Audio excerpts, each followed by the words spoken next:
Hello mga loves, dahil it's Sunday, andito kami ngayon sa Shake nagtipon-tipon dahil meron kaming field trip na ganap. Way! Ganap talaga. So, ito guys, no, dito kami nagtipon-tipon na kaklase. So, pagkatapos namin na nag-antay ng mga kasama, so ready na kami pumunta ng Barin Fort. So, dito kami sa daan ngayon. So, and finally, in a shortcut, andito na kami ngayon sa Barin Fort. Ay, huy! Ang saya namin dito, oy. So, ayan na nga guys, no? So, ang dami namin dito.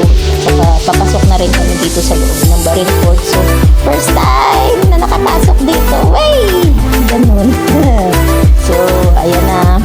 Pasok na tayo sa ating palasyo. Palasyo talaga. So, ayan na nga guys.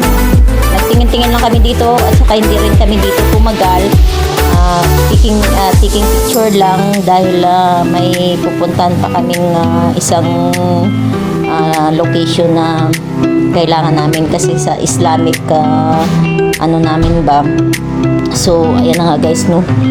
Sobrang luma talaga dito yung yung building na to. Kasi nga, gusto pa namin sana umakyat doon sa taas. Kaso lang, sabi ng guard doon, hindi pwede kasi nga, marupok na yung bato. So, pagtapos namin doon, taking pictures. So, ayan na naman, travel na naman. Hay, wala naman pa na travel. So, pagkatapos namin dito, kasi the second location na pupunta namin dito ay sa Ali Puteri company pa yung nagagawa dito ng mga pasok-pasok ba. So, first time na nakasali ako dito at saka sobrang enjoy talaga. At saka, di ba, chance to experience nga, ika nga, sabi nga nila, no? So, kasi nga, Islamic, namin to field trip. So, alam mo ba dito guys, yung mga tao, hi! Grabe! Ang galing nila gumawa ng mga pot ba? At saka siguro binibinta rin nila, in-export nila in another country. So, dito na nagsimula na kami na tuturuan na kami ng isang tao dito na imagine mo, 25 years yata dito siya naggagawa ng, ito lang yung gawain nila. So, yung ginagawa dito na pot is siya, putik. So, umpisa na kami dito, ang saya-saya. And of course, start na kami gumawa dito. Kailangan tanggal yung rilo, tanggal yung singsing, kasi nga sa gabal nga sa paggawa ng pot dito, no. So, anyways, so, nag-start na ang aking ginawa dito is palpak. Ay, naku, palpak talaga. Kaya, ayan, nag-umpisa na kami na tinuruan dito. So, ayun na nga guys, no. Alam mo, parang ang feeling ko dito, kinakabahan ako na excited kasi nga, yung paghawak pa lang na lupa, parang yung control ba, kasi kailangan mo na may force na yung ididiin mo talaga yung kamay mo para makaform ka ng bilog dito. So, start. Ayan, ang galing-galing nila guys. So, what's no? So, ayan na nga. Yung ginawa namin dito is amin na. So, parang souvenir na rin. At saka yung aking ginawa dito is dinala ko sa bahay para patuyuin kasi nga basa. So, ayan no. Imagine mo, ang galing-galing talaga nila. So, parang titingnan mo lang dito sila sa paggawa nila. Parang easy lang talaga sa kanila. So, easy lang. Pero sa amin dito, sobrang kaba. Ay, naku, kung alam nilang, kung kayo lang dito nakaupo at saka nagmasa-masa, hay, huhay, parang nagmasa-masa lang kayo ng itlog dito. iba yata yung nahawakan ko dito, hindi itlog. Kasi mamasa-masa, parang feeling mo, ay, pero in fairness, ay, ang galing niya. So, hawakan mo naman buti, tingnan mo, sa paghawak pa lang, parang hindi ka expert.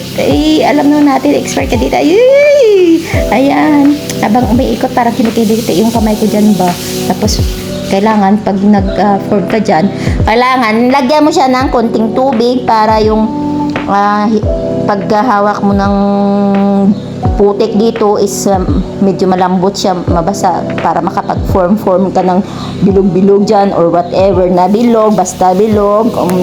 Ayan na nga, no. Hay huhay. Ayan, ang galing-galing niya. So, binibinta nila iba't ibang place. Alam mo, ang ganda dito kaya, in fairness. Pag nandito lang kayo, nako, wow kayo. So, anyways, dito, naka-form ako dito ng isa, pero, na ano ako, na parang, nanginginig ba ako kasi nga, baka, ano siya, hindi siya mabuo ng tama. Hindi nga mabuo ng tama. So, ayan na, kaya yung lalaki na ang nagtapos. So, pagkatapos namin dito, ay, ginabi na kami. Medyo hapon na, pero gabi na dito. So, travel na naman kami. Kasi nga, pupunta na naman kami doon sa masjid sa Busaitin. So, sa Masjid Hasan Al-Yusuf yata yun, masjid. Sobrang ganda kaya. So, andito kami sa loob ng bus. So, palapit na kami dito sa Masjid Yusuf Al-Haram. So, ayan yung labas niya. Ang ganda. Sobrang laki. Sobrang lawak kasi nga kailangan namin dito mag-tour. Kasi nga, isa to sa mga part ng mga Islamic na ano dito sa Bahrain, no? So, ang ganda, ang taas. Hindi ko pa ito nakita kasi nga yung lagi namin pinupuntahan pag nagpipill trip kami sa Al-Fatih. So, dito kami ngayon sa labas. So, kinuhaan ko siya ng video. Ang lawak. Tapos, ayan na. Umakyat na ang kunyang nyo sa taas. So, ipapakita na natin yung magandang masjid dito sa Al-Yusuf Al-Haram dito. Correct me if I'm wrong kung ano tong masjid na to, basta dito yan sa Busaitin. So, ayan na nga, umpisa na kami dito. Kailangan sa pagpasok mo dito, hubad ang paa. Yung sapatos talaga tatanggalin kasi nga kailangan napaka clean mo dito pumasok, no? So, pagpasok namin dito, ala, na-amaze ako. Sobrang lawak, guys. Grabe, sobrang yung loob niya talaga, in fairness, sobrang lawak talaga. So, ayan na nga, no. So, ikot-ikot kami dito kasi nga kailangan namin mag-tour dito sa loob. So, ayan na, ikot-ikot na. Alam niyo ba, habang nagbo-voice over ako, yung itong kasama ko, nagalit ka yata.